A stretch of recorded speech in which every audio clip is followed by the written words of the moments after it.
Despite the COVID-19 pandemic disrupting almost all professional events, on July 23rd, Legal Plus and L2 Icon jointly managed to hold the fully virtual Construction Claims and ADR Conference 2021.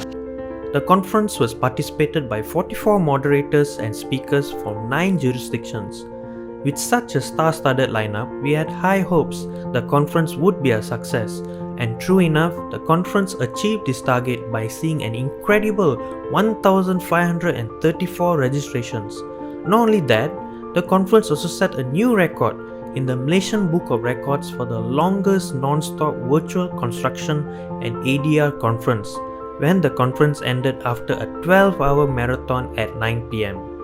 Although the conference ended on July 23rd, its impact is still ongoing, and it is why we organized this charity premiere to let the conference see the light of day again, and at the same time to show compassion and empathy in our community. Let's watch the show together. It was this experience that became the spark for us wanting to help more people. We approached charitable organizations that help feed the poor, needy, homeless, orphans, abandoned, refugees, mentally disabled children and adults, the handicapped, animals, medical care, and help for children's education by providing used laptops and computers. If there is one thing we learned during the course of this initiative, is that there are many good people in our society, and many charitable organizations are going above and beyond to help those around them. For this charity premiere, we have carefully selected 10 charitable organizations, and we implore you to donate. Even a small amount goes a long way for them. 100% of the funds collected will be distributed equally. This initiative also helps raise awareness, the work these organizations do, and the people they have an impact on. This is the very reason why we are organizing this charity premiere, and with your help, we can help those who help others. Arbitration and court decisions are final and binding, but the process is often too long and costly. Alternatively, adjudication is faster and cheaper, but it is a rough process. On the other hand, mediation is less acrimonious and cheap, but the rate for a successful mediation is low. Is there a better mode of resolution for construction disputes? We will let our next panel of speakers answer these questions. Ladies and gentlemen, our next session, session 6, is on litigation, arbitration, adjudication, mediation, or somewhere in between. Session 6 is proudly brought to you by our session partner, Opus 2. Opus 2 provides a game-changing cloud-based legal technology and services to connect people, case information, analysis, and data throughout the life cycle of a dispute.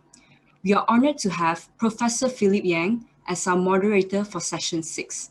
Professor Philip has been a full-time arbitrator for over 30 years, mainly in international trade, shipping, and commercial disputes. He has acted as an arbitrator in thousands of cases. He is also a member of the Expert Committee of the China International Commercial Court of the Supreme People's Court of China and the Honorary Chairman of the Hong Kong IAC. I'll now pass the floor over to you, Professor. Thank you. Thank you very much. I must start by saying that I'm very grateful for the organizer to come up with such a great idea, which I've never experienced, a marathon conference online. And I'm asked to chair this session, which is a very easy one because all the three distinguished and experienced speakers need very little, if any, introduction. But as a matter of courtesy, I'll still try to go through data and the areas that they will be covering. This session is going to touch upon in fact, litigation, arbitration, and mediation, and you will hear some cutting-edge development, some of the very latest development, which I look forward to listen to from the three distinguished speakers. Now, in sequence, the first speaker will be from Marion Smith, QC. She is a barrister at 39 Acres Chambers, and she is very connected or related to education. She's a visiting senior lecturer at the Queen Mary University, the School of International Arbitration, which is well known to most of us, if not all of us. Closer to home, she is also a lecturer. Has also lectured at the Singapore National University and US.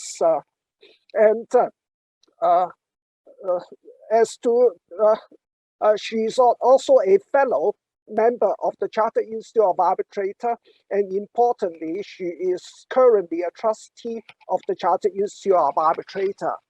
Now, the areas Marion will be covering will be the three main type of witnesses which we have heard about: the witness statement, the documentary evidence, and expert evidence. And we will be hearing some the latest development when it comes to witness evidence, which I myself look forward to listen as well. Now, our second speaker is Jun Fei. Jun Fei in QC. We have another QC. Jun Fei must be familiar to most, again, all of you. He is at 7 Bedford Road Barrister Chamber, a recent movement, and he has been one of the youngest QC to be appointed some years ago, back in 2018. I've looked at the legal directories, and there are so many places such as exceptional, formidable, true, superb advocate, brilliant strategists, and authoring the practical legal solutions, blah, blah, blah. And I can say from my encounter, and from what I heard from reliable sources, Jun Fei deserved them all. So you will be hearing from Jun Fei about multi-party disputes in arbitration, joinder, consolidation, and concurrent case management. And again, I say we'll be hearing something which will be represent the latest development. And Jun Fei will also be talking about emergency arbitral relief.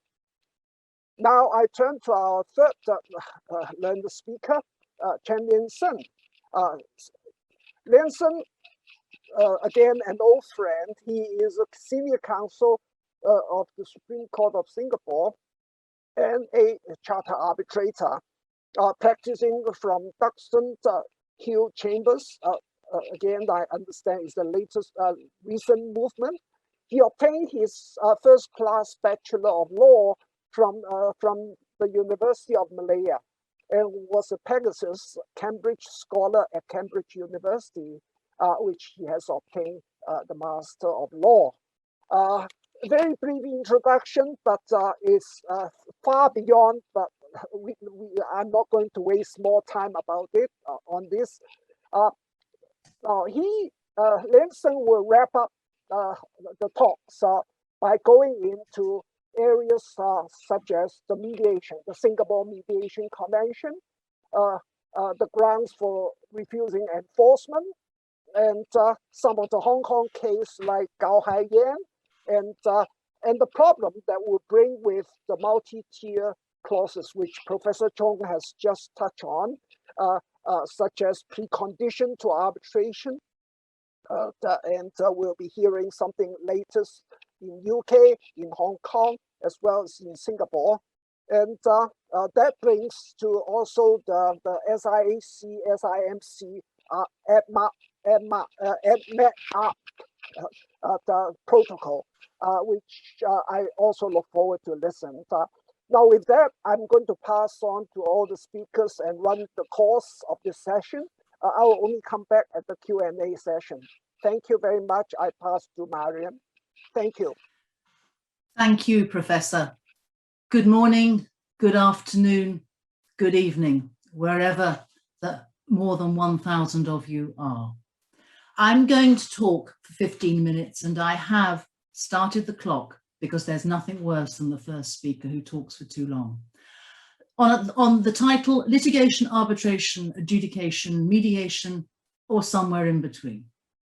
My topic, my view, is going to be that international arbitration should be the declared endgame, but somewhere in between will do very nicely, and that I think is where we will probably all end up. What am I going to cover? I'm going to look at choice. The choices that you make in international arbitration, the choice of arbitrator, the choice of procedure, the choices in evidence, looking at witnesses, documents, and experts. The premise of this session is that arbitration, whilst final and binding, can too often be too long and too costly. And my theme is going to be that at the heart of international arbitration is the consent and freedom of the choice of the parties, and through yours and through the parties' control, arbitration can have a flexibility. It doesn't have to be too long, it doesn't have to be too costly, and preparing for it and shaping the case can put you in the best possible place to find that right solution for the industry. I'm assuming that the aim of all construction industry professionals is to build for profit and not to spend too long with lawyers, charming though we are. We're going to try and run a poll at certain stages. Let's see how we get along with that. But let me take my first topic, the choice of arbitrator. With all the various forms of ADR on offer, you get to choose your tribunal. And that, may I suggest, is of vital importance. It's, for an advisor, it's a heavy burden because ultimately an arbitration is only as effective as its tribunal. And where do you start? From names whispered by a friend or a colleague, or from the guides, from the directories, from the research? If you try to rationalize the process, there are a number of factors you're looking for. You're looking for reputation, experience in the industry. The last thing a construction professional wants is to find that their dispute is being resolved by someone who has no concept of how the contracts, the relationships, and the project fit together. Increasingly, you're considering also whether or not the arbitrator comes from the appropriate background, the appropriate culture, and is alive to the nuances of the evidence that will be put before them. So it's a pressured task. It's difficult to obtain all the information that you need, and you have to do it within a tight framework. But it also imposes not only on the parties the right choice, but it imposes on those they choose corresponding duties, which are also valuable, which a state system can't give you. It imposes on anyone who accepts the nomination an obligation to act efficiently, to know that they are answerable to the parties in a real sense if they don't, to keep the case moving on, and also to disclose, to fully disclose their connections. Let's have a quick look. Let's try our first poll now. Can I put in front of you, please, question number 1? I only want question number 1 because we'll come back to question number 2. I hope that's possible. I'll be told if it's not. Question number 1. Yes, no, or it depends.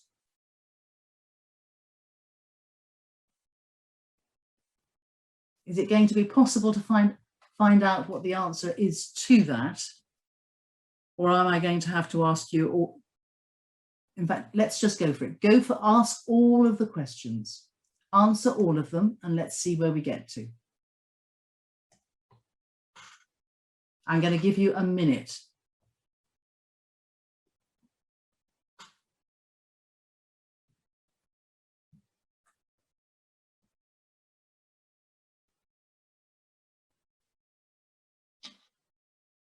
You've got 30 seconds left. Go on through.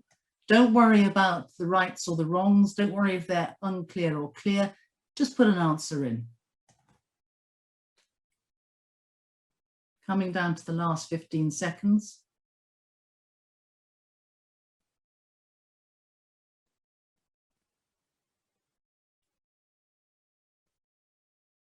resisting the temptation to count you down and out. Can we see now what the answers are?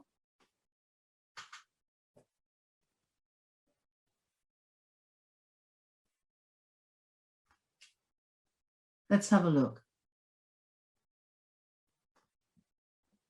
So we've got 45% would say that they would challenge.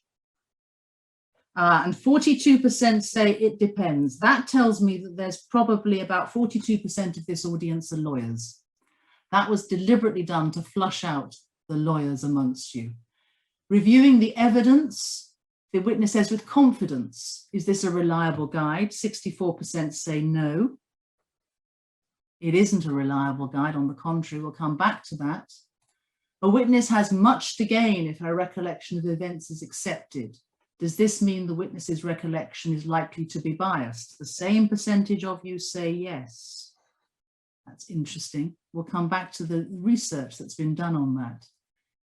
Do experts give objective, unbiased opinion evidence in arbitration? 64% of you, it's getting to be the standard number, say yes. Will the arbitrator test the witness's evidence against the contemporaneous documentation? 88% of you say yes.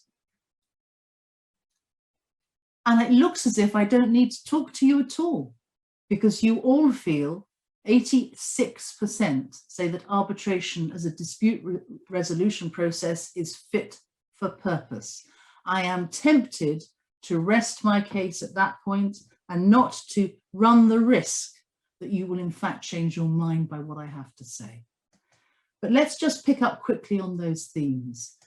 The majority of you, perhaps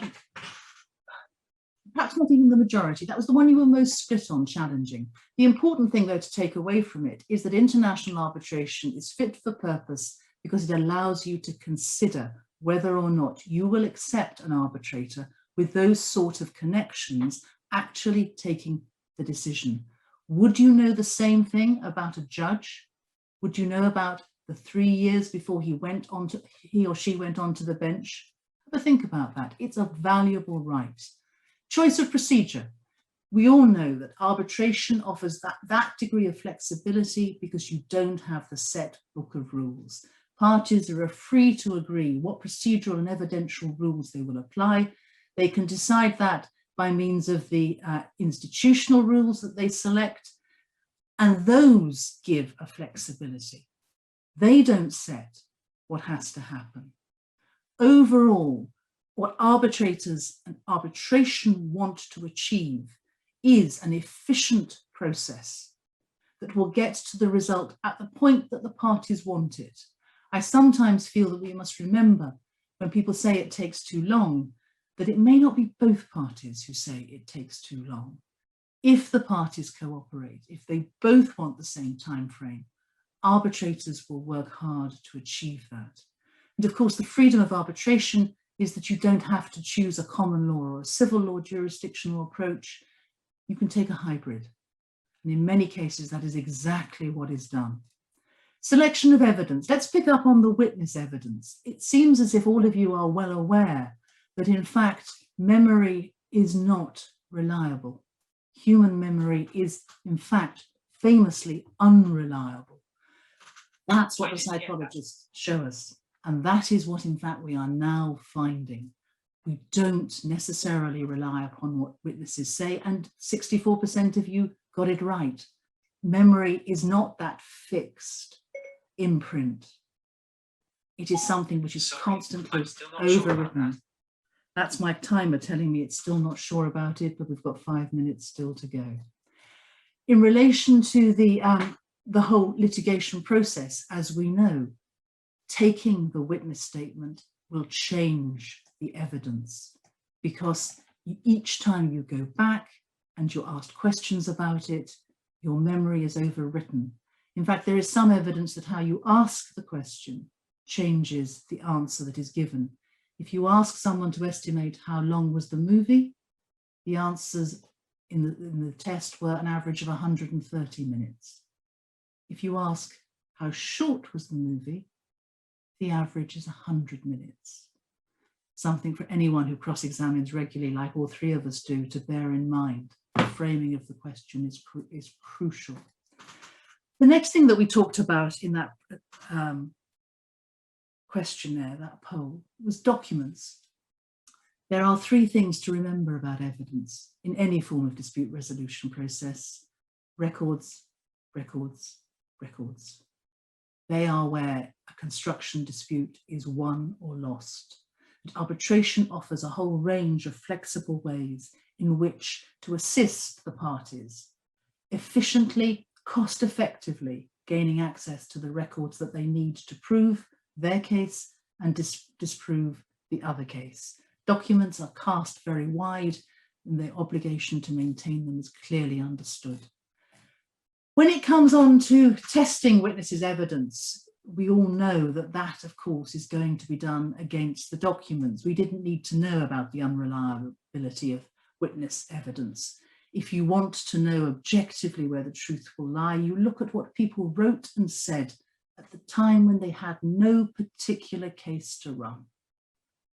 It's a rare case, but we've all had them, where in fact the witness says that email is not right. That email has been altered.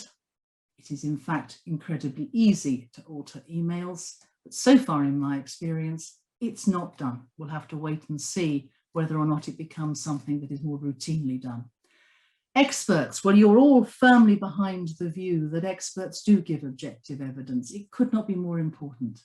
You want, as a tribunal, to know that you are being given the objective truth. You want to come to a conclusion in an area you know nothing about, which is in fact justifiable to the profession and to the parties.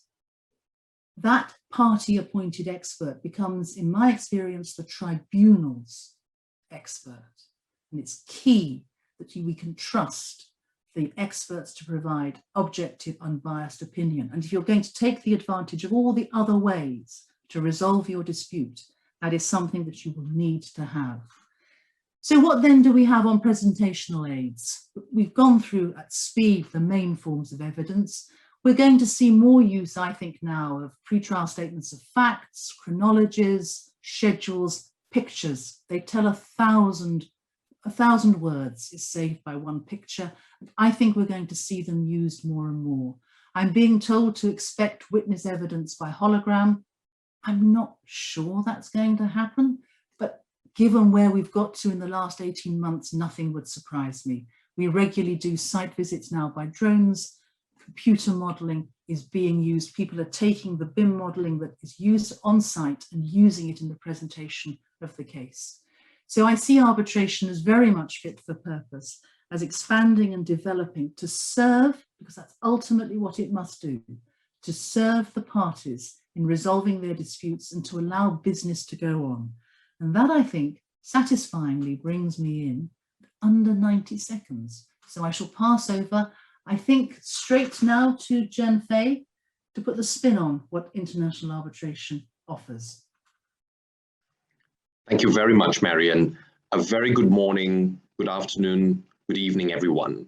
And thank you so much to the organizers for the opportunity to speak to you all at this marathon conference session, and in particular, to share my thoughts on a subject which is close to my heart and is very much at the center of my practice as an advocate and arbitrator.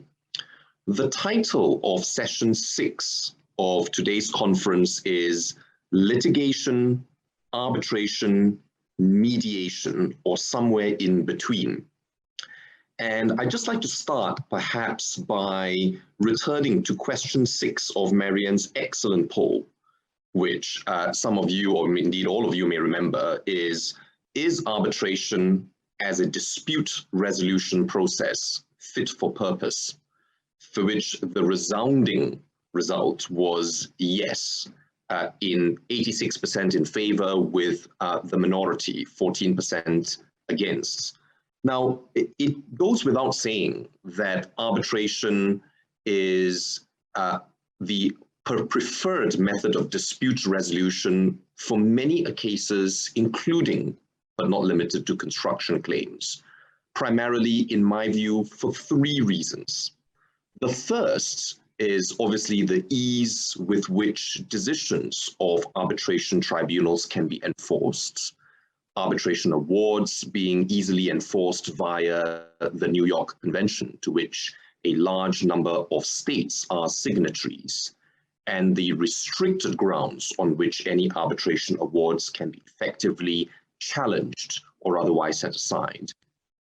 The second is the ability, the right, and the freedom of the parties to a large extent to nominate a member of the arbitral tribunal on the basis that there is to be a three-member arbitration tribunal. Now, a survey of end users of arbitration and other forms of dispute resolution mechanisms typically conducted by organizations such as the Queen Mary University of Law have identified often the fact that parties are able to choose, or to be precise, to nominate an arbitrator onto the arbitral tribunal as a cornerstone for why arbitration continues to be one of the, if not the preferred method of dispute resolution for commercial disputes, including but not limited to construction disputes. The second key benefit of choosing arbitration, and you can tell where my biases lie at this stage, is obviously the ability to choose the counsel of your choice.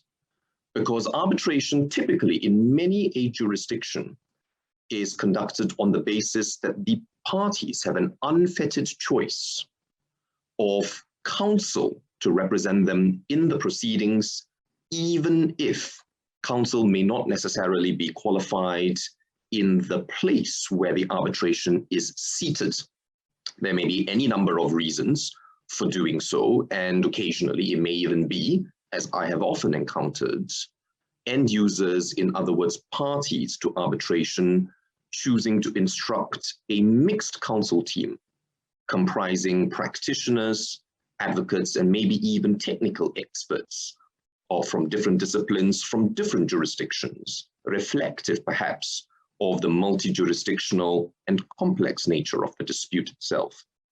But what I'd really like to focus on in the course of the time I have available today is not perhaps to dwell on the virtues of arbitration, because from the looks of it, 86% of you are sold that it is fit for purpose, but maybe to focus on some of the what might be regarded as, but to my mind, somewhat misconceived as the thornier or problematic aspects of arbitration, and indeed to explain why, in fact, these oft misconceived problems associated with arbitration have, by way of modifications to a number of arbitrational institutional rules in recent years, have only served to make arbitration more effective and more efficient as a means for resolving construction and other types of commercial disputes.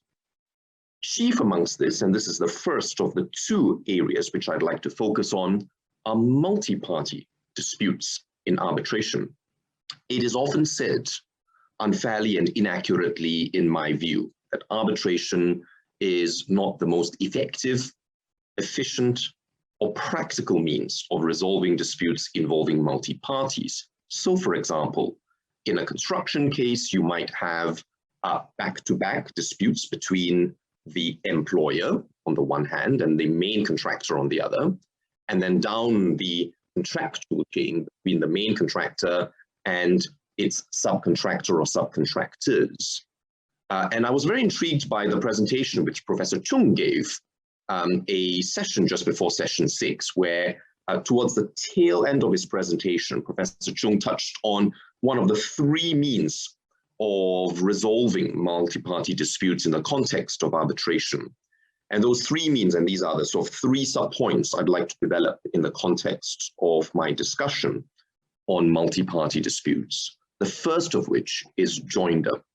So very briefly, where an arbitration proceeding has been commenced between party A and party B, it is perfectly possible in circumstances where party C, hypothetically, is either a party to the same or a similar arbitration agreement, to be applied to be joined as a party to that arbitration agreement, often by the respondent to an arbitration agreement, but also, perhaps somewhat unusually, by a claimant to the arbitration agreement down the arbitration process. So joinder is one way of resolving a multi-party dispute where, in circumstances, the arbitration proceeding itself may have been bilateral in nature, but to which an additional party can be joined in order to ensure that the multi-party dimension to the dispute is effectively and efficiently resolved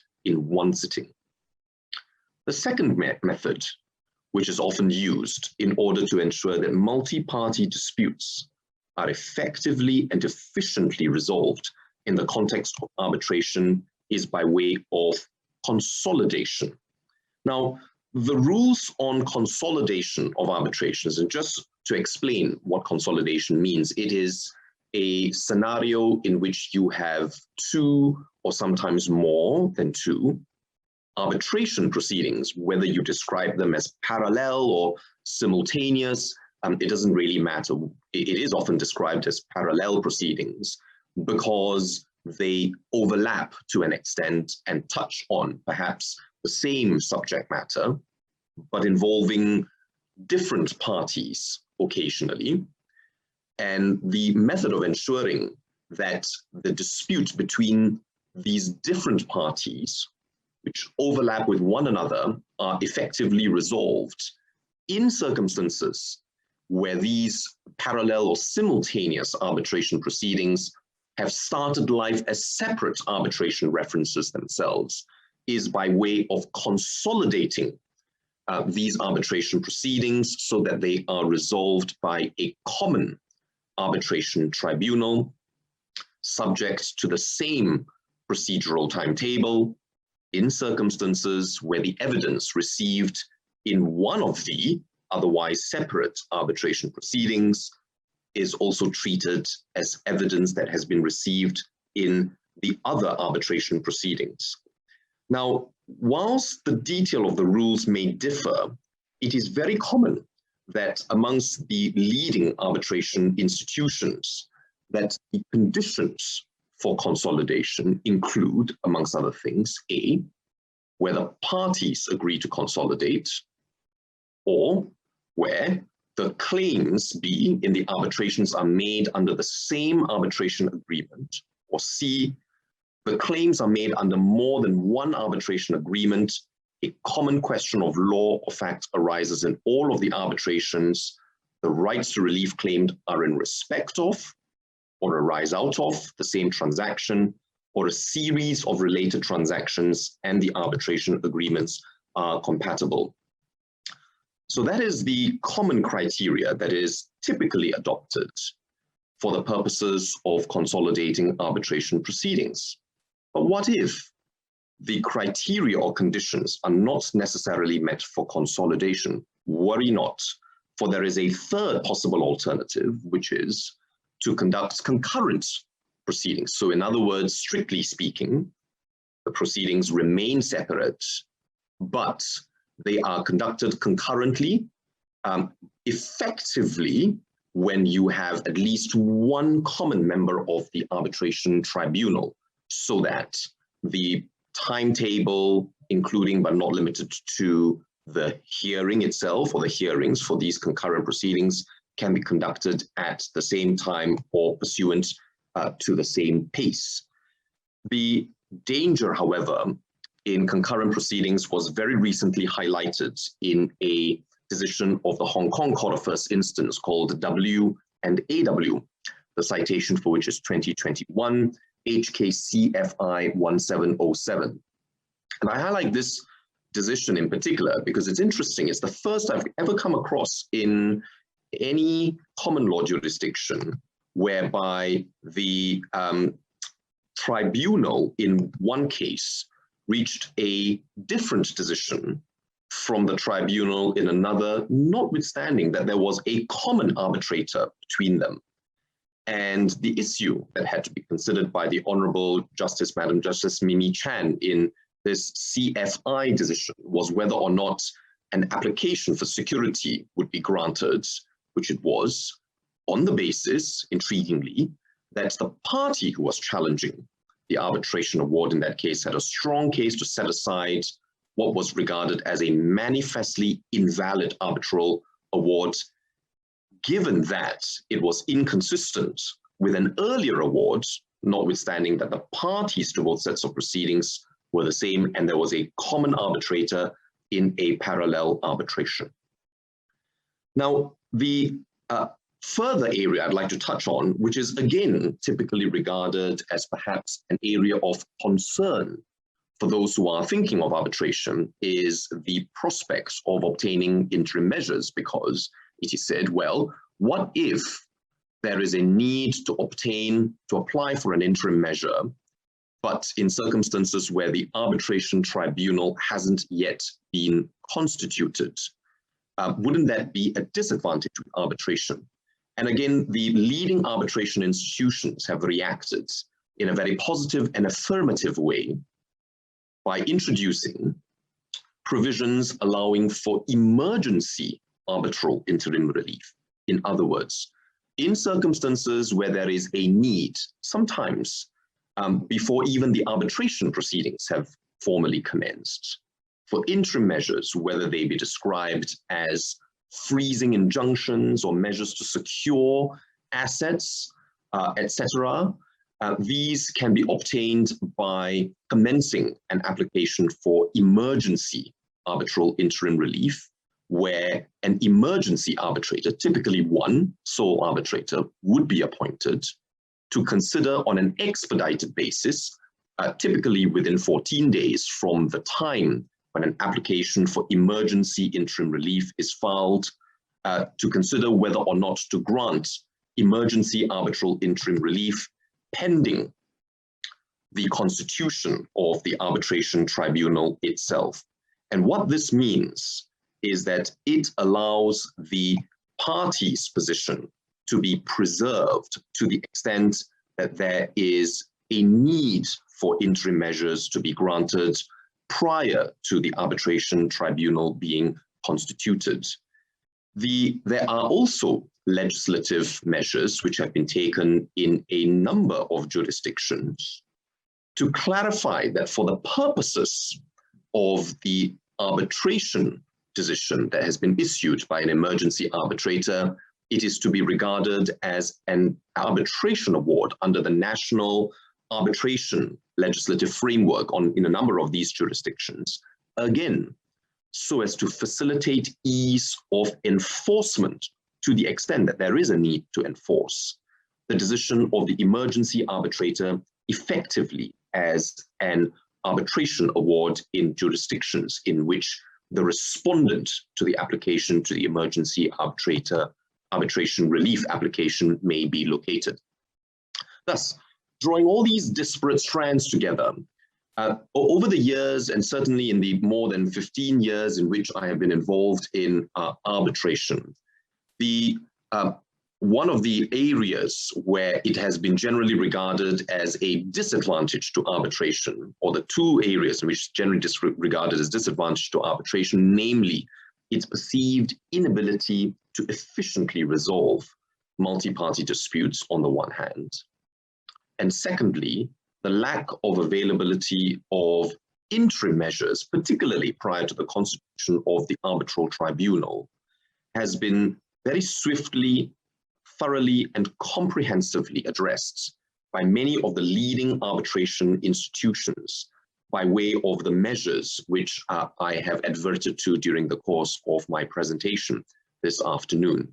And I hope with that will persuade the remaining 14% of you who consider that arbitration is not fit for purpose to perhaps change your mind and agree that arbitration is not just fit for purpose, but more importantly, is one that meets the needs of many end users of dispute resolution services, particularly in the construction sector. And if all else fails, as I often remind clients who come and seek my advice on what method of dispute resolution mechanism to choose. And there are, of course, pros and cons, advantages and disadvantages, etc. The important thing to bear in mind is if you are analyzing, weighing up these different options, which one to choose for, the most important, to my mind, consideration of all is the end result. In other words, the enforcement, because it matters not discussions about speed, costs, and the process, for instance, if at the end of the day you cannot get a decision that cannot be swiftly and effectively enforced in one or many other jurisdictions in which the party on the receiving end of the award has to have the award enforced against. So the ease of enforcement remains the trump card for arbitration, to my mind, as an effective means of resolving disputes between parties in a commercial, including a construction setting. And the second trump card, to my mind, is the recent invention of availability of emergency arbitral interim relief, which again allows parties to preserve the position pending resolution of the underlying merits disputes by the arbitral tribunal itself. And so with that, and I think I have come under sort of 60 seconds to go before my time is up, those are the points I wish to make in the opening segment of my presentation in session 6. And I look forward to receiving questions from members of the audience and my other fellow panelists during the Q&A which will follow. And I hand over to my friend Chan Ling Sun SC at this stage to continue with his remarks.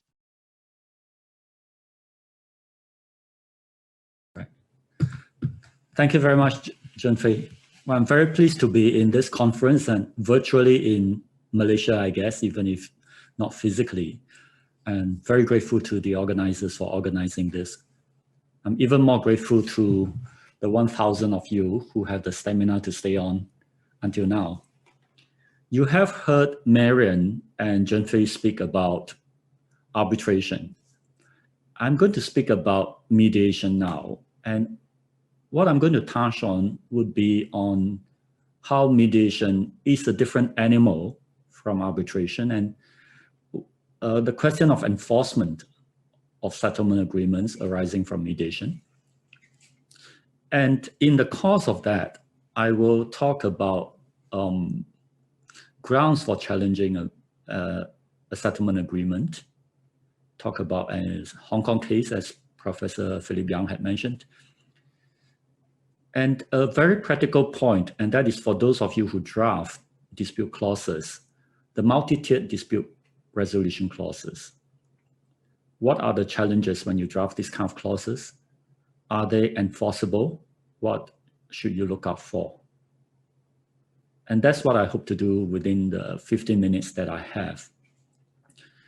Now, many of you, most of you will be familiar with arbitration and mediation. But just in case that there are some who are not so familiar, I would say that mediation is a very different creature because there is no adjudication in mediation. There is no determination of the dispute. The mediator is just a facilitator. The mediator helps parties to move along to a settlement. Whether the parties will settle or not is entirely up to the parties. If the parties settle, the outcome would be a settlement agreement. In other words, you end up with another contract, but this time, hopefully, a simpler, clearer, and more easily enforceable contract. Unlike an arbitration award, which has the benefit of the New York Convention, making it enforceable in 168 countries, until recently, there was no international instrument that obliges a state to recognize and enforce a settlement agreement arising from a mediation. This is what Junfei mentioned just now, that in considering your options, you should always consider enforceability. So does one run the risk of starting mediation, obtaining a settlement, and then have a problem of the terms of settlement not being honored? I would imagine that the chances of that actually occurring in practice would be less than your typical contractual disputes, because a settlement agreement is usually quite clear, and I would say in most cases arrived at in good faith with parties intending to honor that settlement. But be that as it may, there is now an international instrument called the Singapore Mediation Convention for short, which is actually the United Nations Convention on International Settlement Agreements rising from mediation, that had actually come into force on 12 September 2020. The work started in 2015 and it was completed within 2.5 years. That's really fast by United Nations standard. The Singapore Mediation Convention received overwhelming support when 46 states turned up to sign it at its official signing ceremony in Singapore.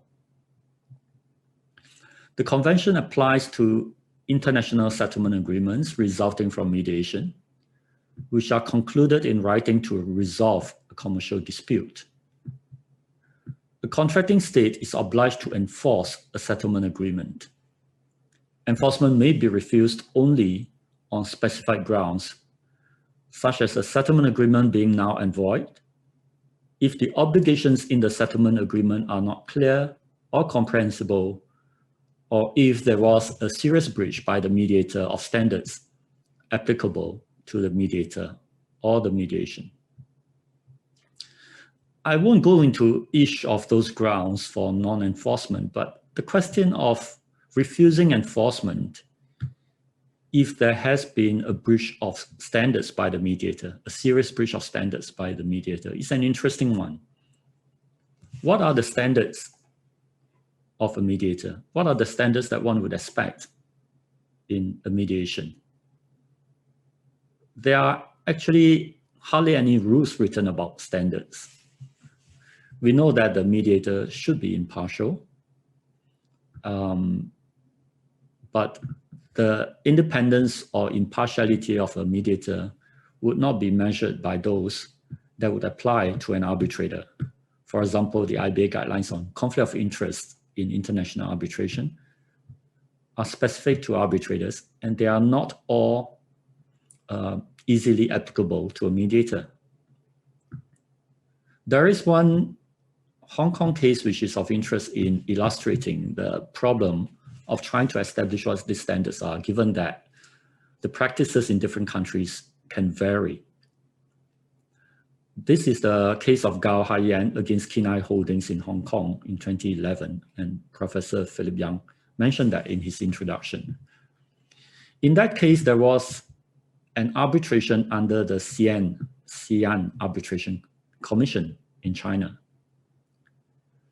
An award was rendered, and the losing party complained and tried to set it aside in the Xi'an court by saying that in the course of the arbitration, the Xi'an Arbitration Commission had actually arranged for a third party friendly to one of the parties to host a feast where that party's nominated arbitrator was present to discuss settlement, and later they participated in the presiding arbitrator's house to discuss the case.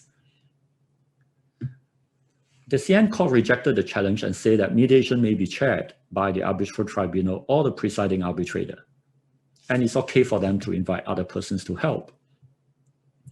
When enforcement was being challenged or resisted in Hong Kong, the Hong Kong court upheld the award and said that, well, although one may share the judge below, this is a court of appeal upholding enforcement, one may share the learned judge's unease about the way in which the mediation was conducted. Because normally mediation is conducted differently in Hong Kong.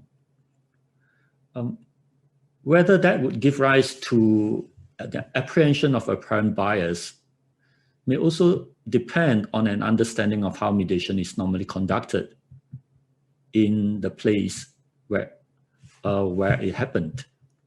And in this context, the Hong Kong court gave due weight to the decision of the Xi'an court refusing to set aside the award. And they allow for the difference in practice in China with relation to mediation. And one thing I think most of us can agree on is that it wouldn't have been safe for us practicing in, let's say, England, Malaysia, or Singapore to have an arbitrator meet just one of the parties privately, even to discuss settlement. But then you do have to allow for different practices. And this is why I said the ground for refusing enforcement on the basis that there has been a serious breach of standards in mediation is an interesting one, and I really do not know how it will play out eventually. Mediation hardly ever stands alone as the exclusive dispute resolution option. It more often than not appears as part of a menu, and in particular in the form of a multi-tiered clause. That is, parties may say, let's go for negotiations, and if that do not work, then maybe we can have a more formal form of mediation. If that fails, then we can go for arbitration. Now, multi-tiered clauses are fine, but you have to draft them very carefully and with precision. That is, when do you commence negotiation or mediation? When would it end? There must be a cutoff point. And can you actually apply for any interim reliefs while you are having negotiations? Because in some circumstances, you may need urgent relief, and you can't wait for 1 month for parties to negotiate or to go for mediation. One point that has come up in a number of cases is whether these preconditions to arbitration, such as mediation before arbitration, are these preconditions enforceable? The answer is yes, if clearly drafted. Even an agreement to negotiate is enforceable. Well, that is the latest position in Singapore. It used to be that in England, there was more resistance to the idea of the enforceability of an agreement to agree or to negotiate. But now, by and large, these multi-tiered clauses where parties are supposed to enter into some kind of amicable discussions would be seen as enforceable. The question is, when this issue comes up before a tribunal, as to whether the preconditions have been satisfied so that arbitration can commence, the tribunal might rule one way or the other. The tribunal might rule the arbitration is premature, or the tribunal might rule that no, the preconditions have been satisfied, or they do not prevent the application or the commencement of an arbitration. What then happens? Are you bound by the tribunal's decision so that you can no longer challenge it in court? Can you challenge the tribunal's decision on the basis that the tribunal had no jurisdiction in the arbitration so long as the conditions are not satisfied? That's an interesting issue, and it had come up in a number of cases, and that's what I want to just briefly touch on. In Singapore, the Court of Appeal had decided, yes, the court does have the power to determine if the award should be set aside, even if the tribunal had decided that the preconditions for arbitration had been satisfied. And this is because, according to the Court of Appeal in Singapore, the preconditions for arbitration will go to the jurisdiction of the tribunal. If they had not been satisfied, the tribunal had no jurisdiction. This was the case that was decided in 2013, and the case is International Research Corp against Lufthansa Systems Asia Pacific. In that case, there was a very detailed multi-tiered clause providing for a number of specific persons from both parties to meet and resolve the dispute. Now, these conditions were not fully satisfied, and one party commenced arbitration. Eventually, an award was rendered. The Court of Appeal held that the tribunal did not have jurisdiction to determine the dispute because those preconditions were not satisfied. In more recent times, in very recent times, in fact, the English and Hong Kong courts have actually come to a different conclusion. The English High Court in the Republic of Sierra Leone against SL Mining considered a similar multi-tiered clause on settlement negotiations for, well, before one can commence an arbitration. And the time period for amicable settlement was 3 months.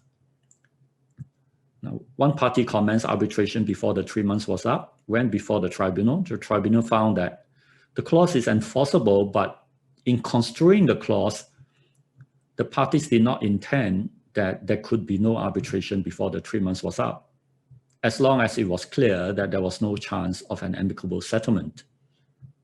So when the challenge was brought before the English High Court, the English court held that this was a question of admissibility of the claim. It didn't go to the tribunal's jurisdiction, and therefore you cannot challenge the award and on the ground that you disagree with the tribunal's finding.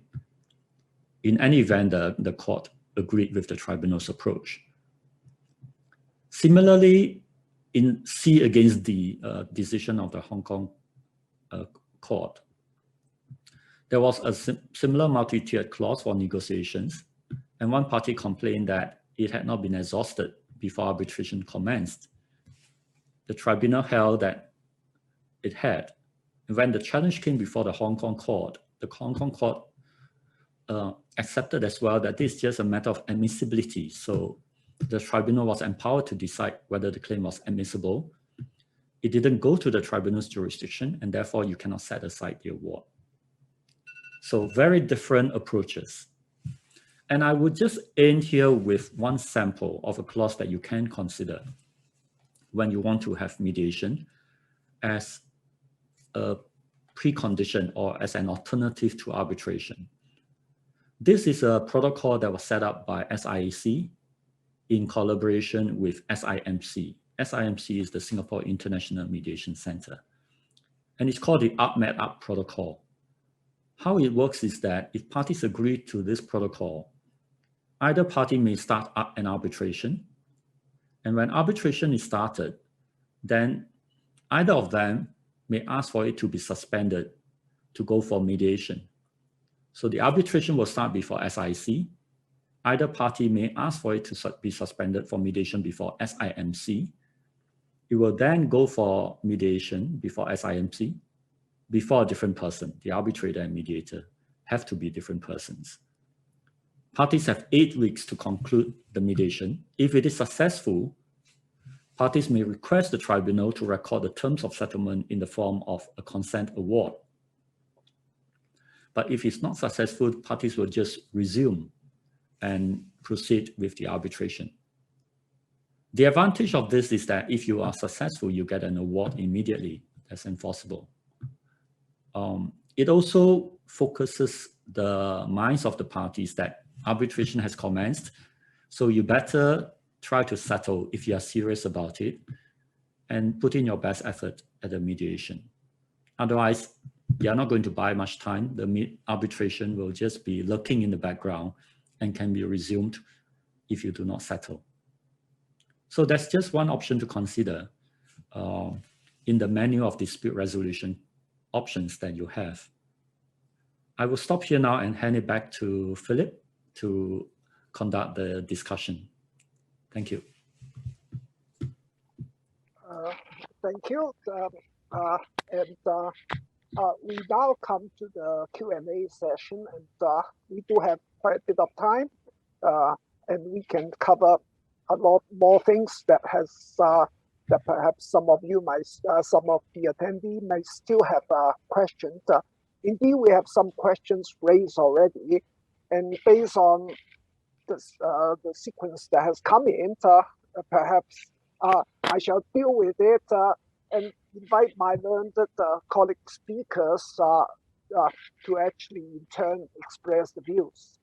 Now, but allow me to actually deal with one first, because in fact Lanson has just covered it, and that is a question concerning what is the ideal multi-tier dispute resolution clause, but Lenson had just mentioned the model clause of SIC and the mediation at the center, SIMC.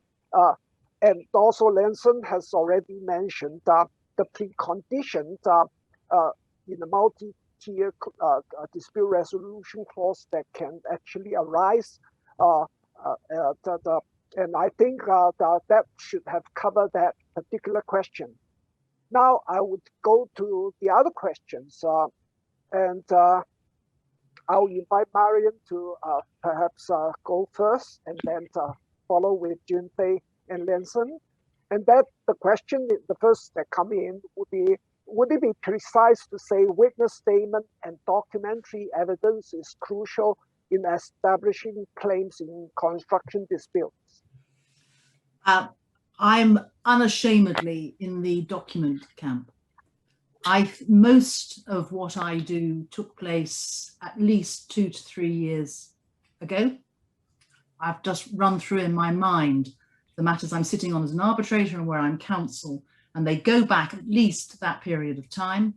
And at that point, it's all about what's in the documents. Depending on the issues, sometimes you have an oral agreement, an important conversation, and there the witness evidence is important. But my feel is it's documents, then it's experts. I don't think you can run many construction disputes are going to turn on experts, and then it's witnesses. That would be my starting position. But the one thing I have learned, and I suspect we've all learned, is just never have an absolute rule about anything. Expect the unexpected. That's what you prepare for. I'd be interested, Junpei, do you agree?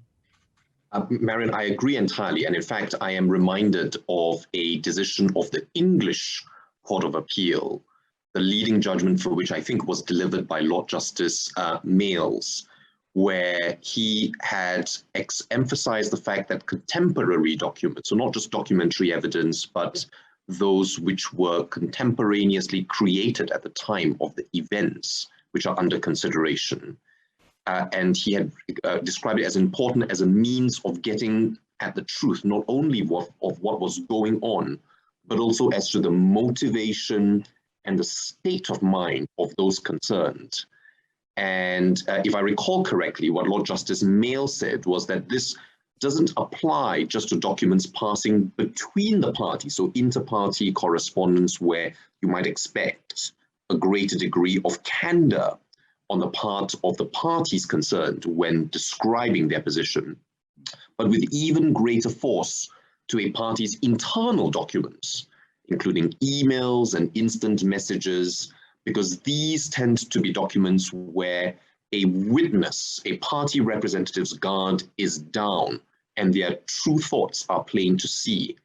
I think this is particularly significant in the context of what I would describe, I'm afraid to say, as the malaise of over-lawyered witness statements. I cannot begin to tell you, and I'm sure you've experienced this, Marion, as well as Ling Sun and Philip, that if I could count the number of times, whether as counsel or as arbitrator, I see a witness statement which uses the words inter alia in it.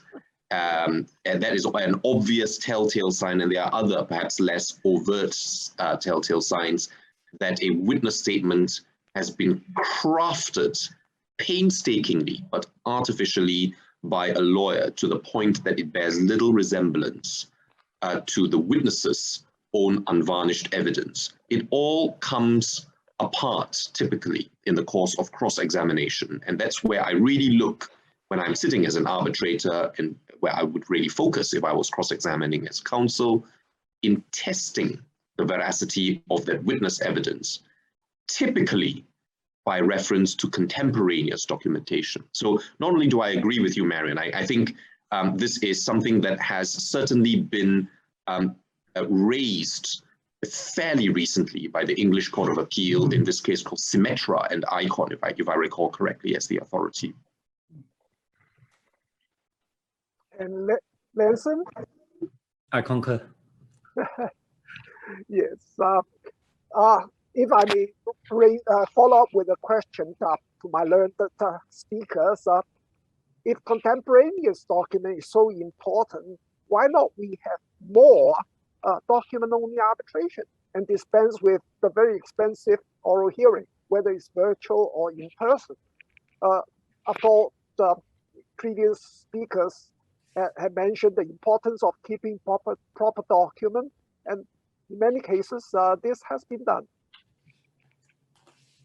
Shall we go the other way around? Let's get Leng Sun first on that one.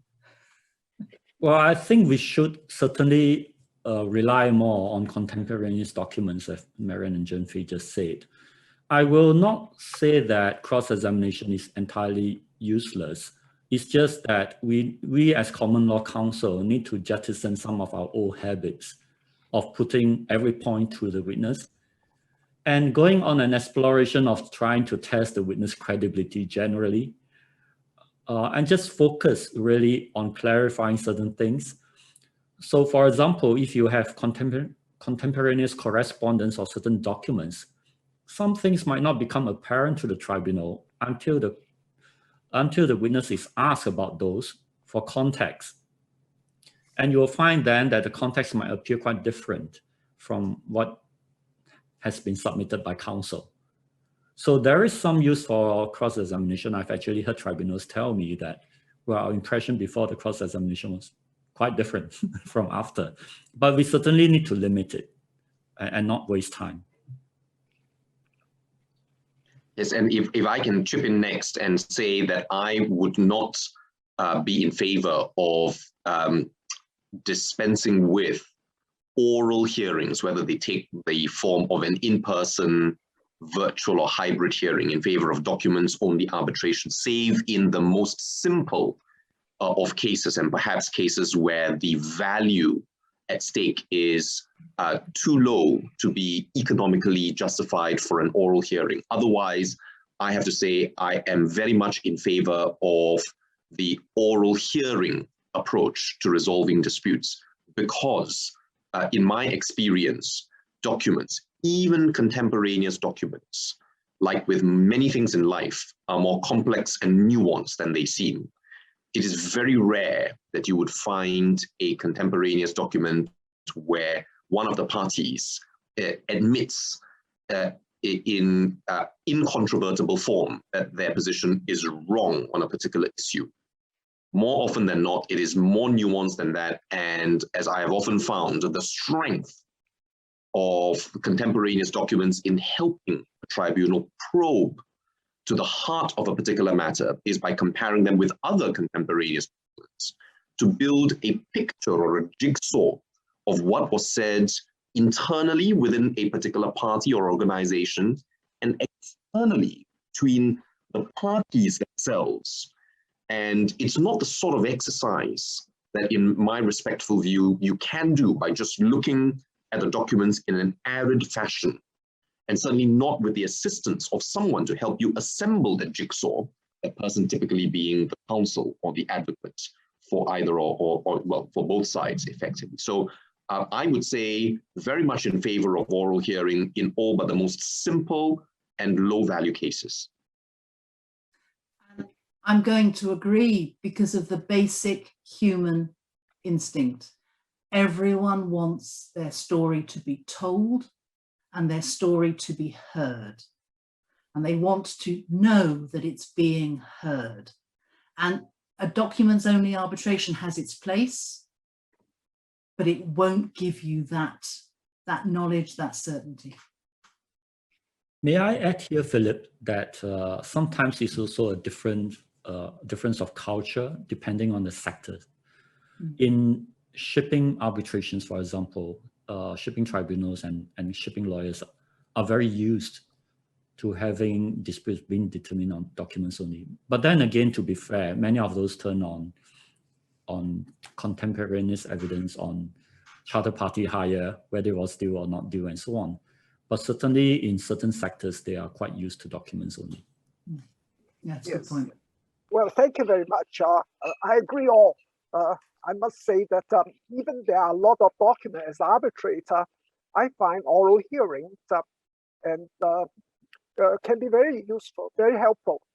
help me to focus and tie all the documents together, which otherwise I would lost my direction with with that amount of documents. Now I'm going to turn to the next one, which actually involves several questions, and I think they are all connected, such as what do you all think about double hatting as arbitrator and mediator? And there are also questions about how about the court or the judges sitting as trying to mediate,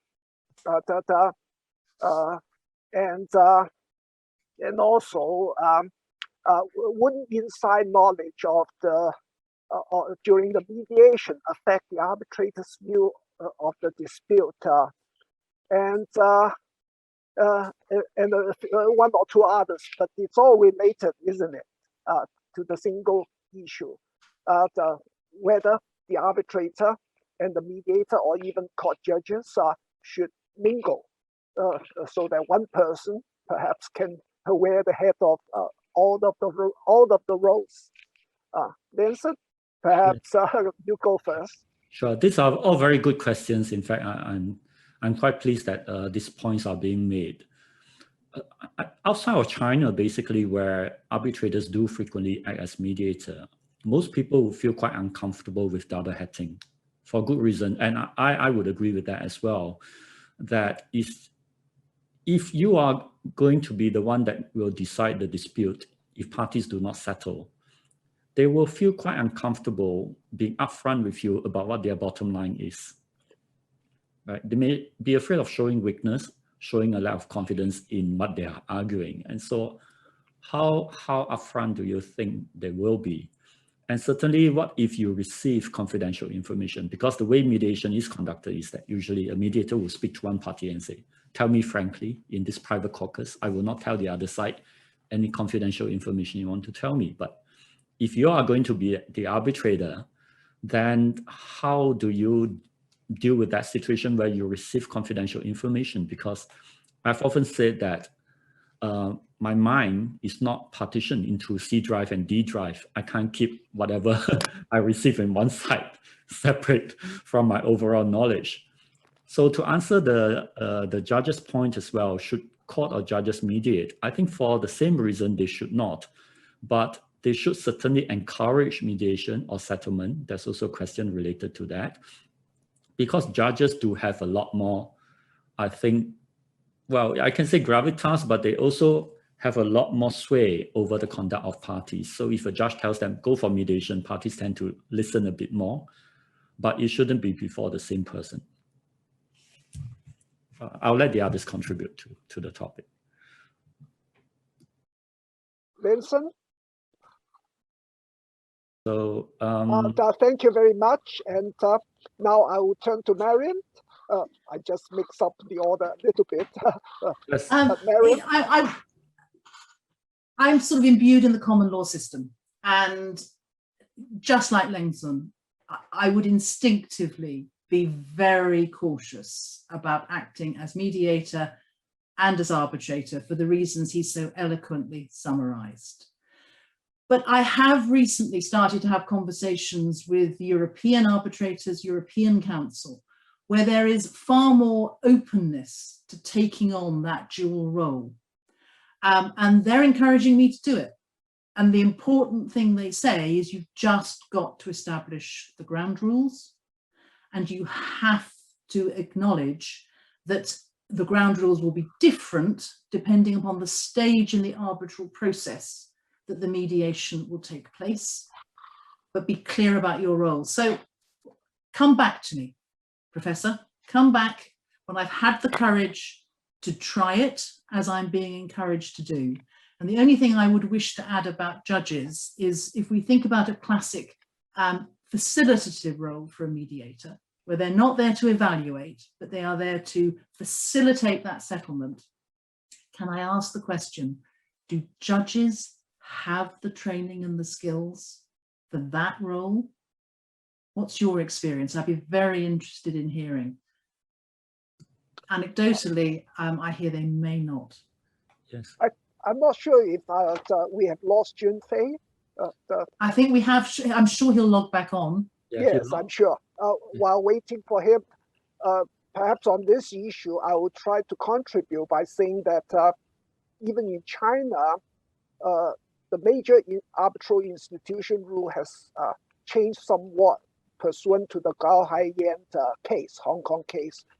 And I think in CTAC, Beijing Arbitration Commission, and a few others have now put in as a clause saying that if the parties opt for a different mediator than the arbitrator, then they can raise it. So there still is going to be the mediation, but it can be a different person, and it happens sometimes. And the other thing is, again, I think it has to do with culture.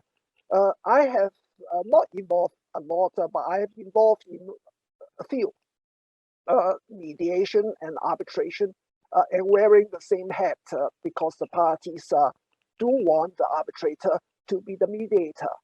The benefit, of course, is that I think the parties know that you are the arbitrator, then they would be a little more serious about mediation.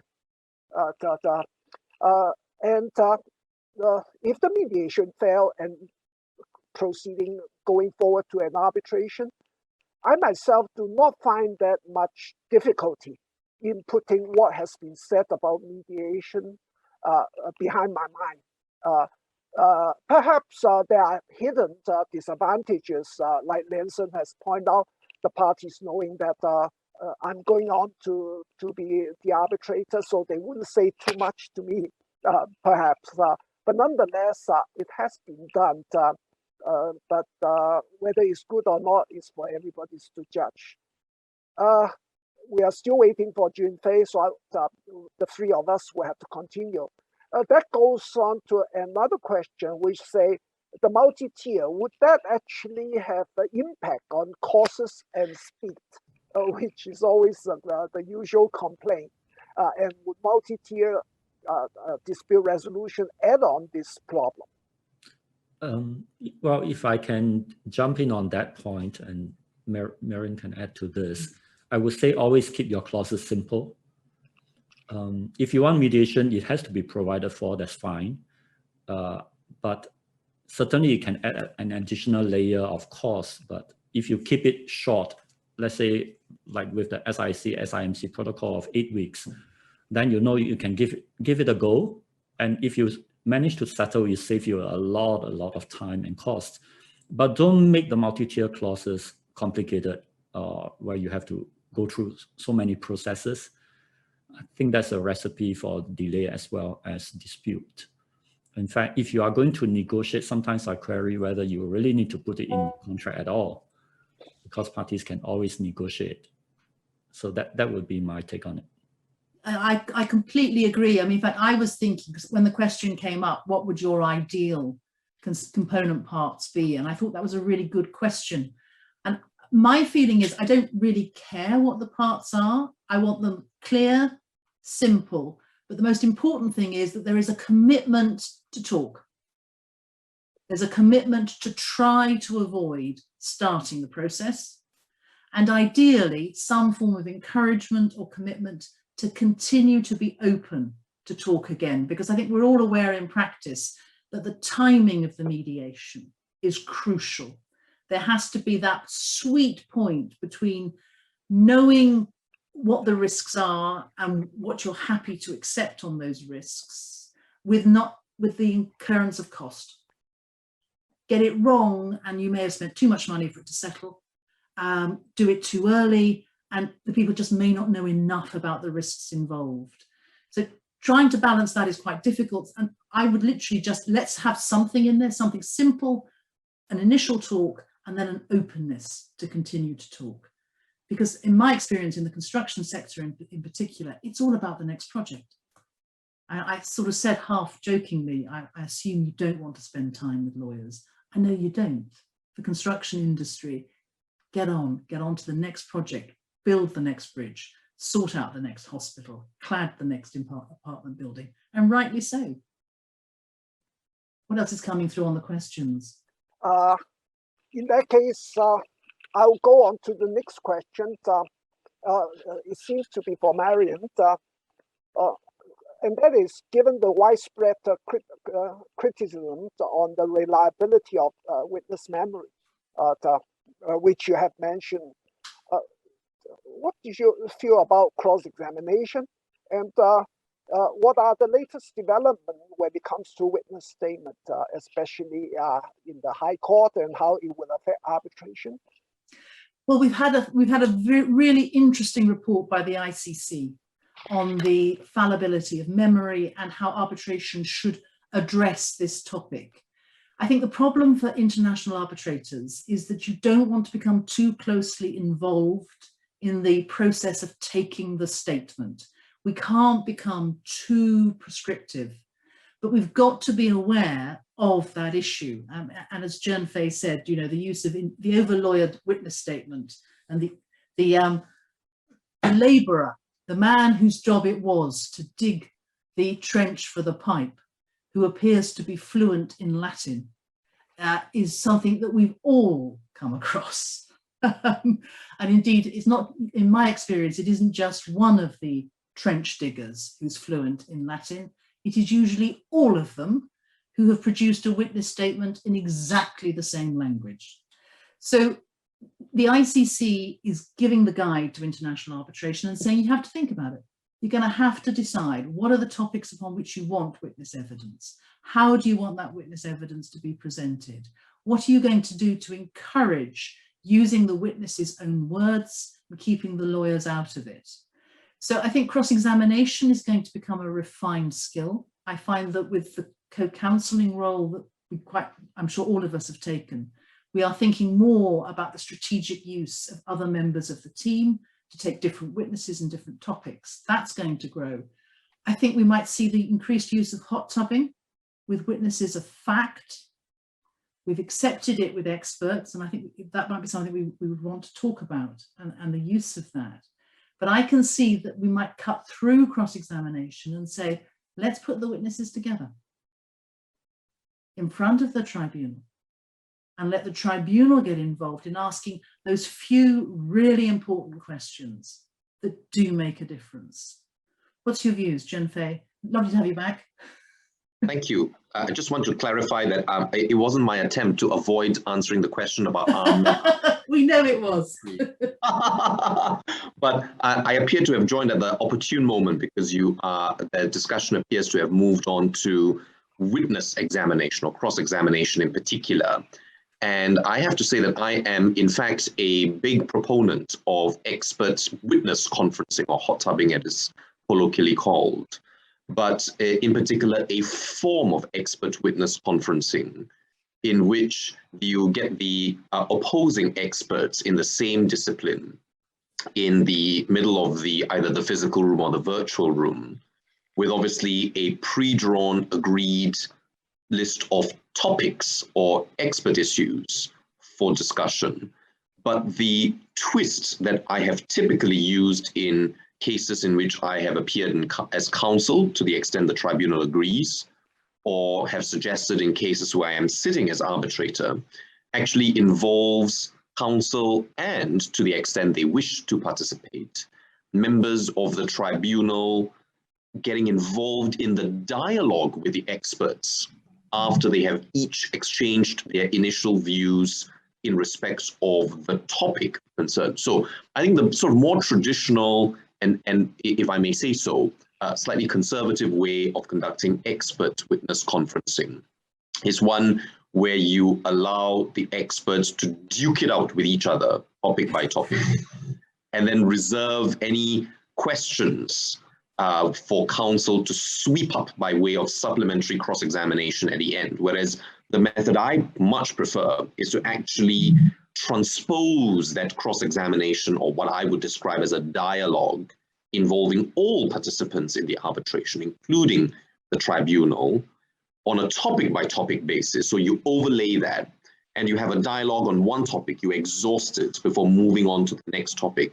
That I find engenders better, more proactive, and dare I say it, candid discussion about the expert topic concerned. It also means that the experts don't lose the other non-expert participants in the room. The experts may, for example, be speaking in a language which they are familiar with, but which might be somewhat lost or its impact blunted as far as the non-expert participants in the hearing is concerned. And it's jolly useful actually having an opportunity to say to an expert or ask an expert to clarify what exactly she or he means when they talk, for example, about discounted cash flow with reference to this particular financial year, etc. So that is something that I do feel quite passionate about, expert witness conferencing with this slight modification or twist.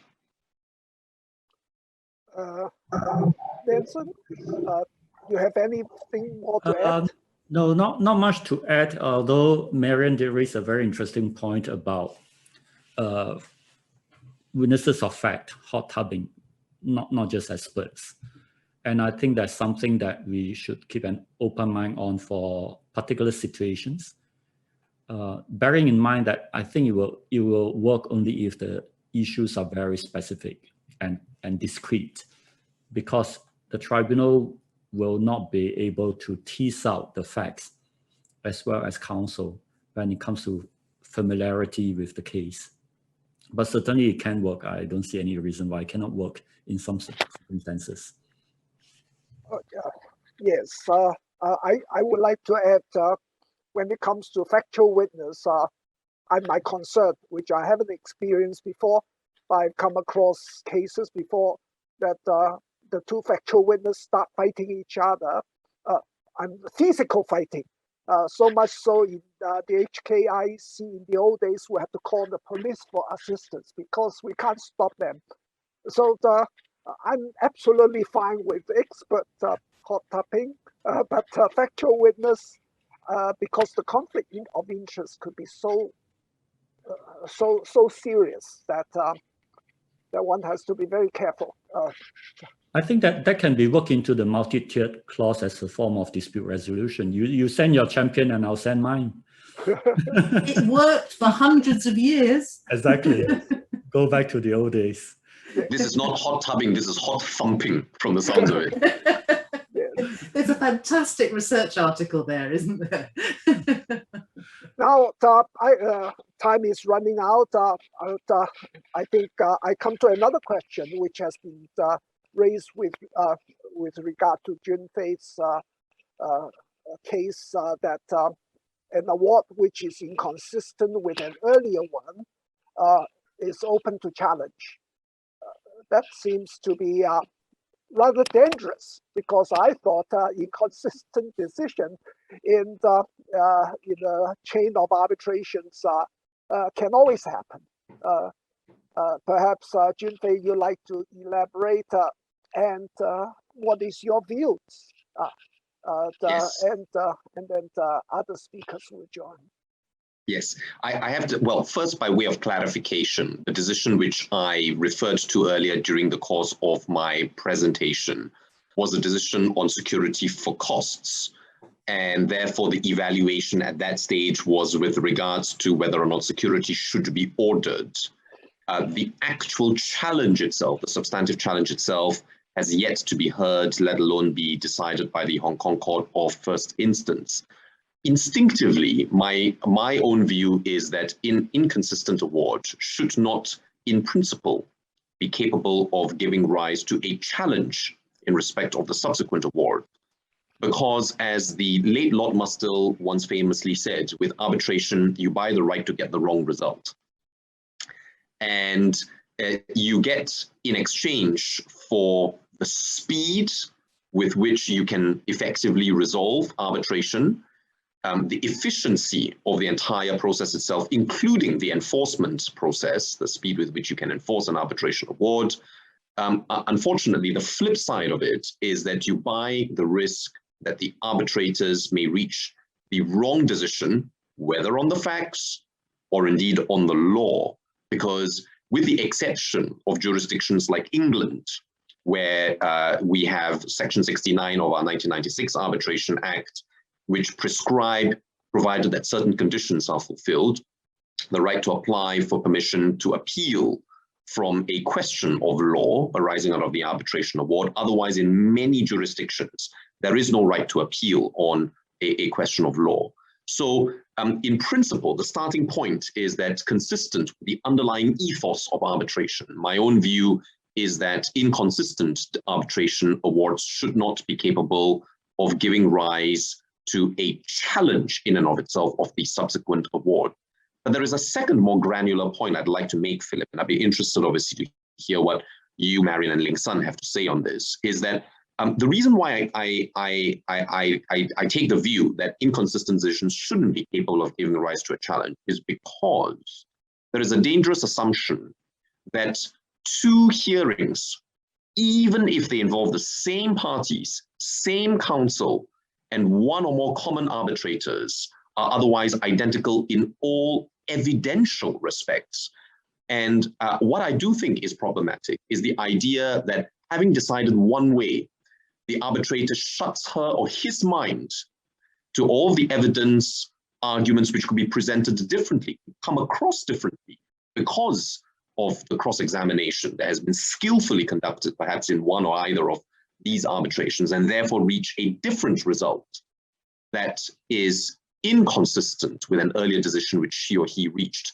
Not only do I think that the assumption that inconsistent decisions are problematic in and of itself, rather I think they cut across what is a fundamental cornerstone of any effective dispute resolution process, which is that the judge or arbitrator should listen and consider the submissions and evidence as are presented before them in that particular setting, and take into account that particular setting without necessarily being led unduly by what they may have heard or seen or observed in another arbitration or another setting. This is particularly the case where you're dealing with legal arguments. It may be, for example, that in one particular arbitration, counsel for one of the parties was so effective in persuading the arbitrator to adopt one view on a question of law that in another arbitration, another counsel, perhaps acting for the opposing side, did a better job in persuading the arbitrator to change her or his mind. The idea that an arbitrator will have to shackle their views to a particular viewpoint untrammeled by any arguments or evidence which are different, which are presented in a second setting, is one that troubles me. Thank you. And with the limited time, I invite Marion and Lenson to say something. Marion? With an eye on the clock, I'll simply say that arbitration is all about finality. And I acknowledge, as Junfei says, that under the 1996 Act, we have allowed a small window of challenge to the courts, to which I will add that the 1996 Act is currently under review. And I'm hoping that that is one of the aspects that may in fact be changed. And Lenson? If you permit me, Philip, since we have run out of time, there's a general question which just came in on whether in the age of the pandemic, which affected the global economy and financial market, is arbitration still the best way to resolve construction disputes in Malaysia? And I would say more so than ever, you have to look for dispute resolutions outside the courts. You need to look for methods which are flexible, which can be adapted without the laws having to be changed. And for that reason, arbitration is quite suitable. In fact, we are seeing a lot more arbitration hearings during the time of the pandemic, and that's because they can all be conducted online, and people can just adapt very quickly. So my answer to that would be yes. Thank you. I think the time is up. I would only say the very interesting question or answer provided by Junfei with Marion's agreement of finality. I would just add that perhaps that's why consolidation is very important. But unfortunately, you cannot do that. For example, in ad hoc arbitration, or the application is simply not suitable in a particular case. Then I would have thought common arbitrator is also very important, at least to ensure there is some consistency. And I understand that there are still questions not being answered because with we are running out of time. So I'll stop here so that the marathon would not go on even longer than 12 hours.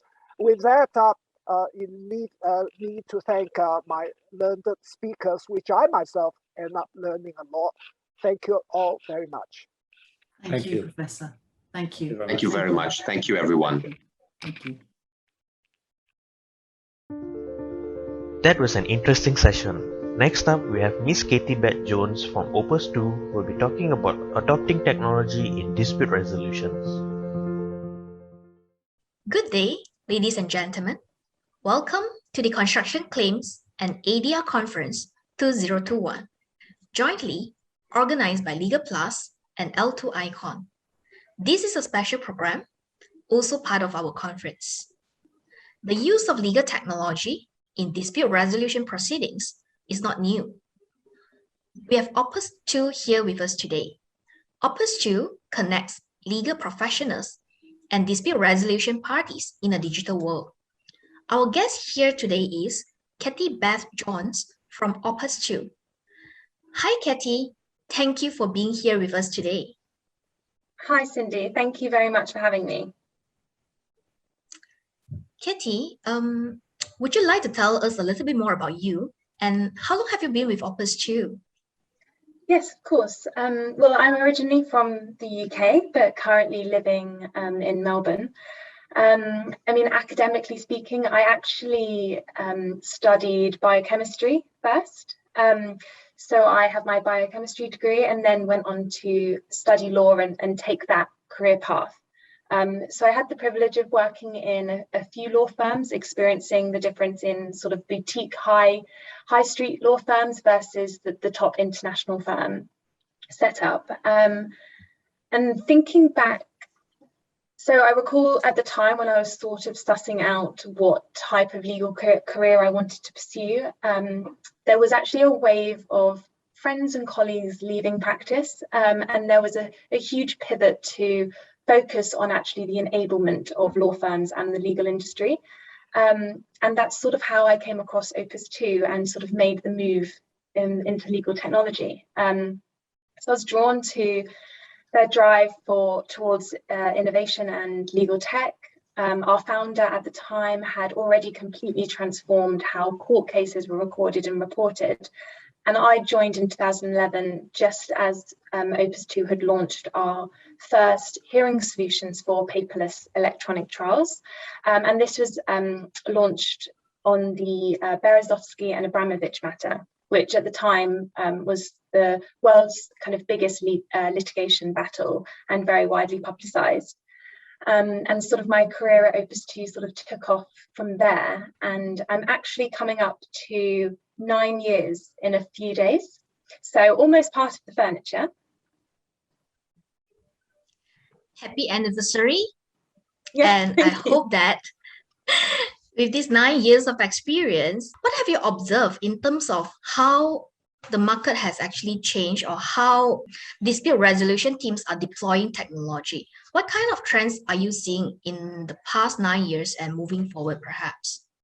Yeah, so I mean, law is very much a traditional industry, and it's great to be part of a team at Opus 2 helping to innovate and modernize those to benefit in the dispute community. At the moment, we are mainly seeing kind of what we call the first order effects of technology with digitalizing information. So people are primarily focusing on technology initiatives that take away manual processes to create efficiencies. So basically digitalizing processes that used to be paper.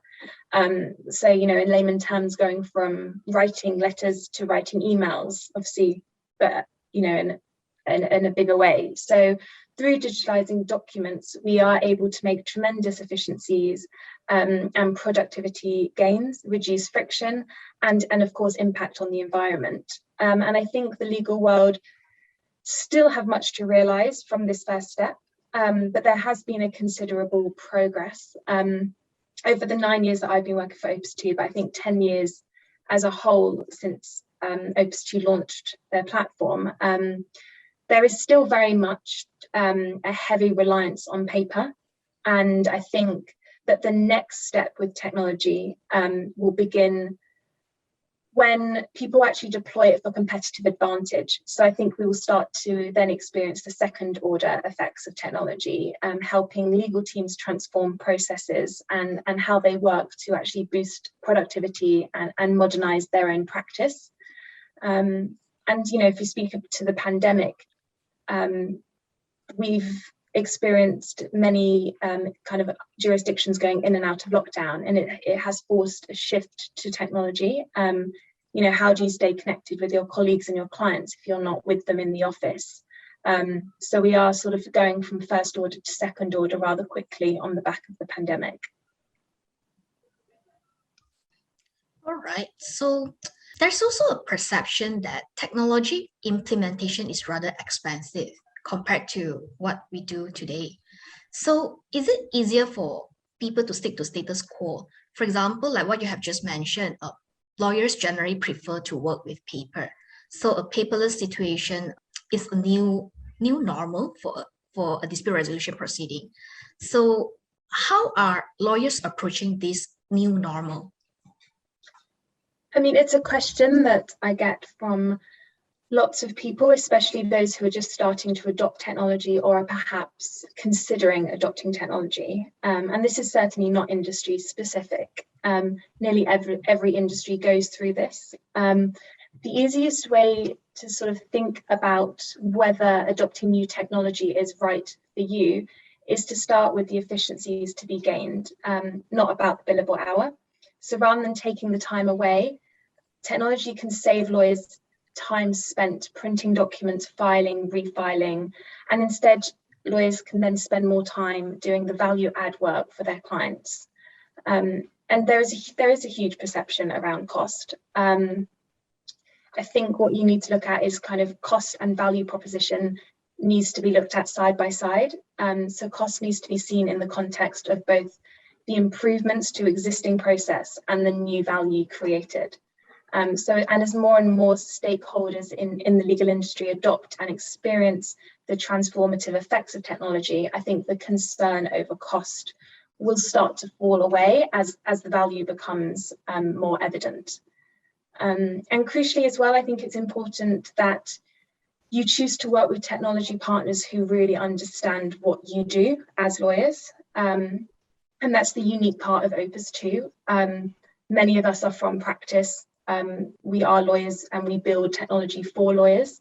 We don't start with the data and the systems, we actually start with understanding how people work, and we make our technology mimic that. So there's no steep learning curve because we ensure our technology fits around what people are trying to do and complements how legal teams already work. So specific to our hearing solutions at a venue, we don't force you to go into a new venue with a new setup. We take what is available at the selected venue and then deploy our solution on top of it. And here is just a quick video to just demonstrate how we go about doing that.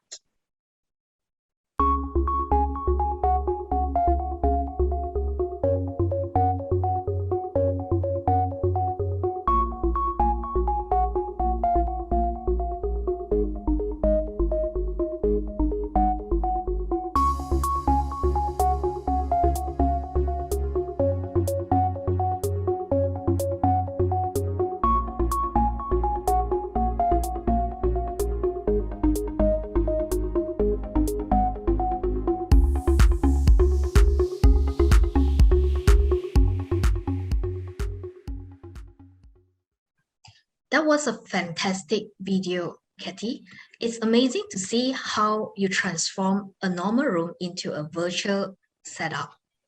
So given this, right, is legal technology a real expensive solution that can only be afforded by larger firms or perhaps some big disputes or something with high claims proceedings in that sense?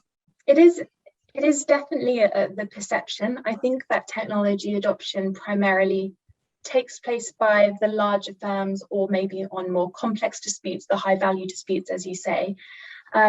Usually people think that technology only comes into play when you've got, you know, a big voluminous data set and you need lots of fancy tools in order to automate it, or in order to help search across your data. But actually, a technology like ours is it's scalable. It is widely used on large and smaller matters, and smaller firms especially are trying to now blend kind of manpower and technology in order to make them as a firm more efficient. You know, you don't need big war rooms of legal practitioners anymore. You can just deploy a much more cost-effective solution and work on your cases with technology. Back to technology adoption in legal industry, I think one of the most hot topic issue is always about cyber risk. And for example, the use of cloud services. I mean, I myself, I'm using open shelf cloud services, but at times, right, we are also concerned whether how safe are this kind of, technologies, and is it reliable? So what is your experience in relation to cyber risk, and how you guys tackle cyber risk?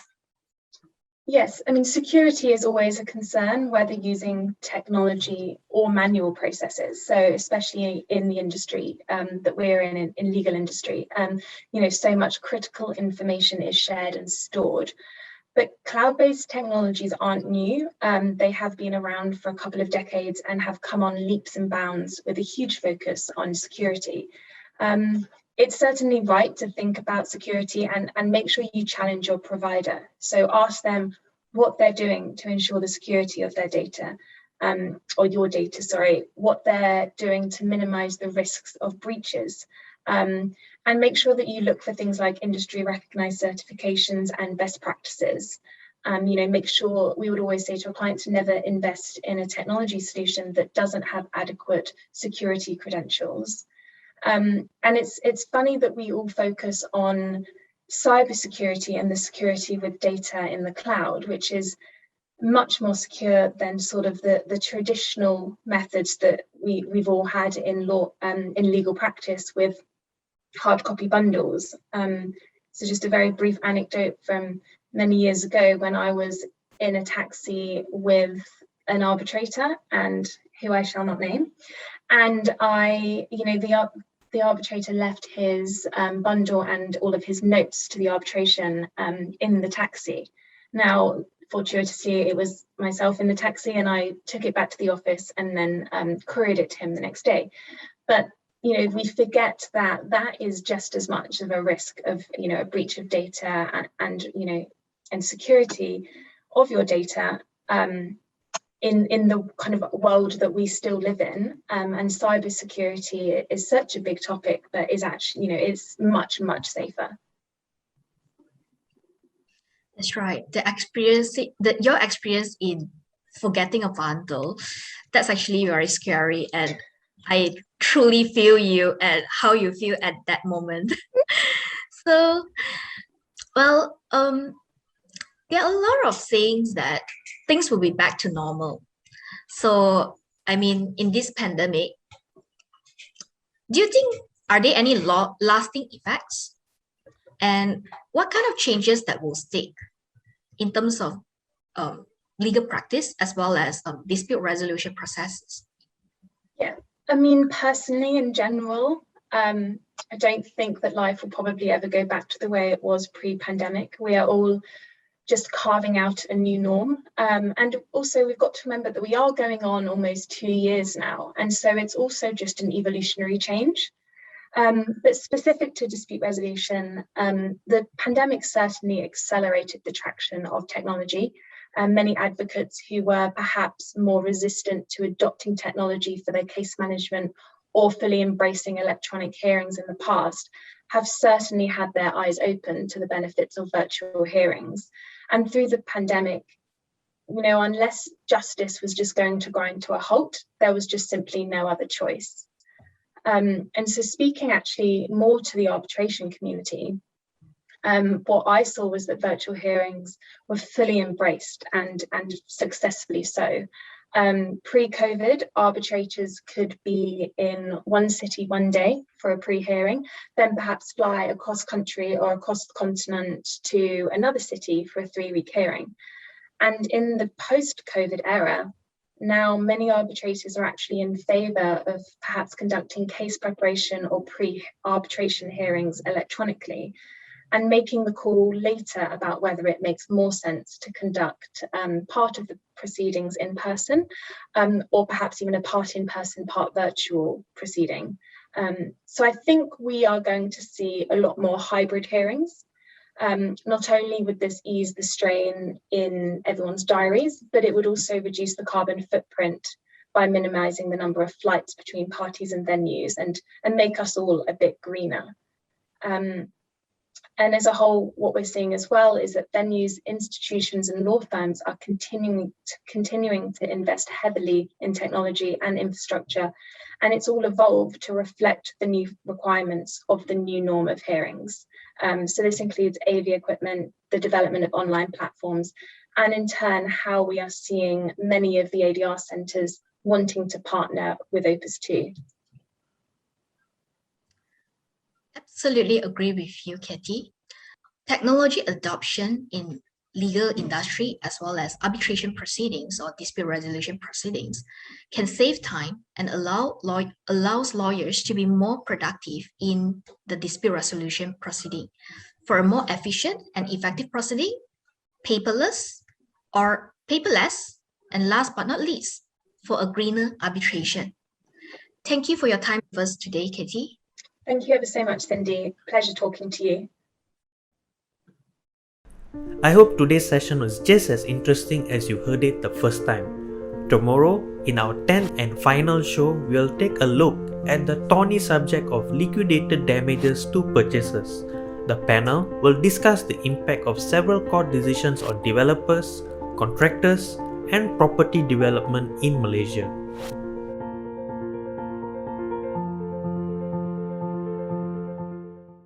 A very good evening to all 932 delegates, and thank you so much for staying on. And explore with the audience today what may be the possible actions that the developer may take to mitigate the effect of unmanly and prejudiced regency. Sudha, can I put you on the spot? If you have a crystal ball in front of you, how would you predict the Court of Appeal will decide on 29 July? They should be able to go directly by way of a writ action and sue the developer for damages. That would be my view, Dato'. Even if a CCC has been issued by the authorities, a CPC need not be issued by the contract administrator until and unless he or she is satisfied.